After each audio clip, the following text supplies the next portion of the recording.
Good day mga katambayan. Unang laot namin ngayon dito sa karagatan. Inabot kami ng lakas mga katambayan. Puyog na puyog na kami. Basahan ng ulan, magdamag. Inabot na kami ng araw. Pauwi na kami ng isla. Halos wala kang matanaw na pulo dito mga katambayan. Ang laki pa ng halong. Nagkitang adventure kami kasama si Kuto at si George. Ayan mga katambayan. Grabe, hindi ko na nabidyuhan yung mga pangyayari. Ito nga pala mga katambayan, yung mga huli namin na dito sa Kitang. Grabe mga katambayan, kita nyo naman oh. Tumatalo ng bangka, ang lakas ng hangin at ng alon ay magulo. Pa rin ang salwak sa amin, basang-basa na kami mga katambayan. Yung pulupang yun ang aming pupuntahan, napakalayo pa. Siguro tatakbo yan mga isang oras kalahati dahil malakas. Awa ng Diyos, blessing pa rin kasi binayaan pa rin tayo ng huli ngayon mga katambayan. Papakita ko sa inyo mamaya kung anong klase mga uri ng mga isda yung aming mga nahuli mga katambayan pag gagawin namin sa tabi.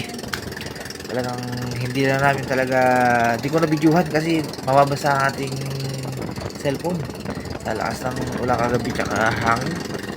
Hindi ko na nabidyuhan. Ito nga pala mga katambayan yung mga huli namin na. Nandito kami sa tabi. Dumating kami ay 10:30 ng umaga. Umalis kami sa laot ay 8:30. Alas 2 oras. Yan ito mga huli namin. At comment na lang kayo mga katambayan kung anong klaseng isda ito sa inyo mga lugar. Ayan. Ayan ito. Ito yung mahalin banahan. Kung tawagin sa amin yung banahan. Tapos yan pargo. Sagisi. Sagisi. Ang tawag sa inyong lugar niyan. Ayan, yung salamin tayo, salamin. Ulan natin yun. Tapos may mansa, may pagi. Ayan. May pargo. Ayan yung ating mga nahuli, mga gandang klaseng isda mga katambayan. Ayan.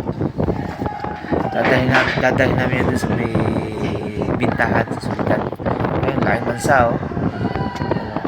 Ayan mo yan, sumibat sa aming kawil sa Kitang. Ayan mga katambayan, grabe sulit yung pagod kahit magdamag tayong nabasa ng ulan at lampas ng mga alon-alon. Kaya hindi na gawa natin na bidyuhan yung paano nasa ilalim ng dagat. Ayan.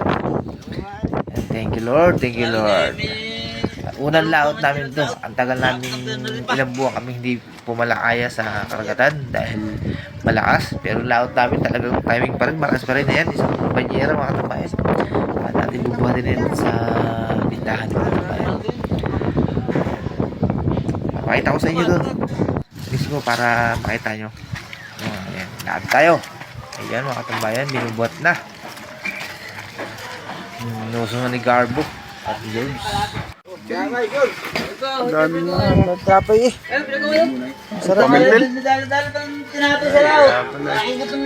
Ang dami kakalalakan man sa. Oy! Masakulit pala ng dami. Bartok na lang mo. Kaya yun, mama.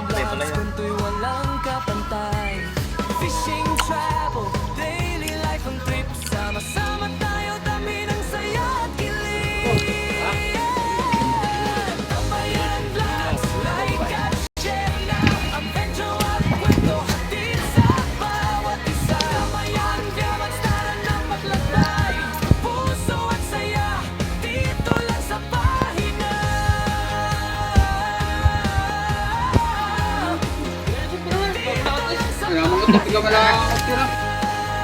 Malim. Oh. Itlog. Ano? Matigas. Ito na magkakasama na lang ito na. Sabay na. Ano na eh. May tapulok. Ayan.